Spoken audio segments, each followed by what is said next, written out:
Hi, welcome to VTS kitchen.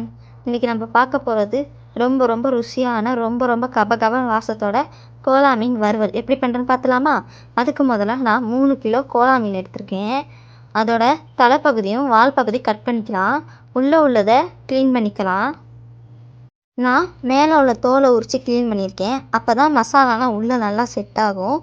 சில பேர் தோல் உரிக்காமையே மீன் வறுப்பாங்க. அப்படியும் செஞ்சுக்கலாம், நீங்கள் இப்படி செஞ்சுக்கலாம்.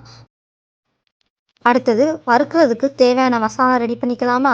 அதுக்கு தேவையான அளவு சோம்பு, தேவையான அளவு சீரகம், தேவையான அளவு மிளகு. நான் 10லேருந்து 15 பல் பூண்டு எடுத்திருக்கேன், அதையும் இதோட போட்டுக்கலாம்.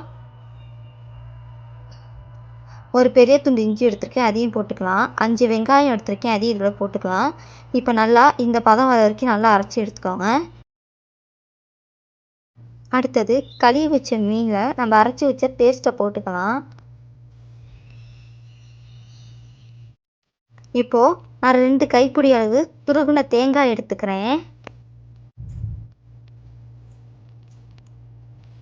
இப்போது இந்த மாரி அரைச்சி எடுத்துக்கோங்க. அடுத்தது 3 கரண்டி கார மிளகாத்தூள் போட்டுக்கிறேன். அடுத்தது 1 ஸ்பூன் மஞ்சத்தூள் போட்டுக்கிறேன்.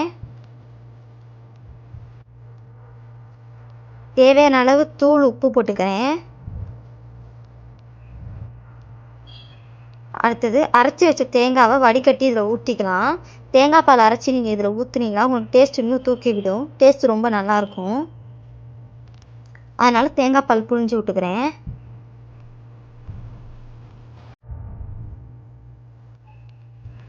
இப்போது நல்லா பெசரி வச்சுக்கோங்க. ஒரு அரை மணி நேரமாச்சு மசாலாவோட மீன் ஊறணும். அடுத்தது கல்லை அடுப்பில் போட்டுக்கலாம்.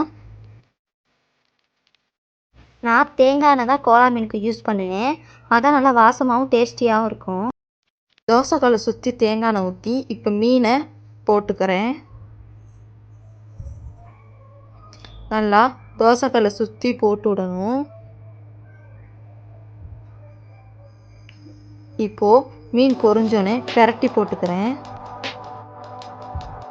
இப்போது மீனை பிரட்டி போட்டுக்கிறேன்.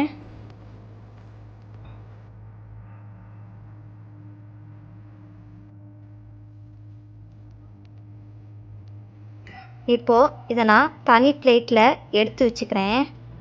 அவ்வளோதாங்க, வீட்டிலேயே ரொம்ப ருசியாக டேஸ்டியாக கோலா மீன் வறுவல் எப்படி பண்ணுறதுன்னு பார்த்தாச்சு.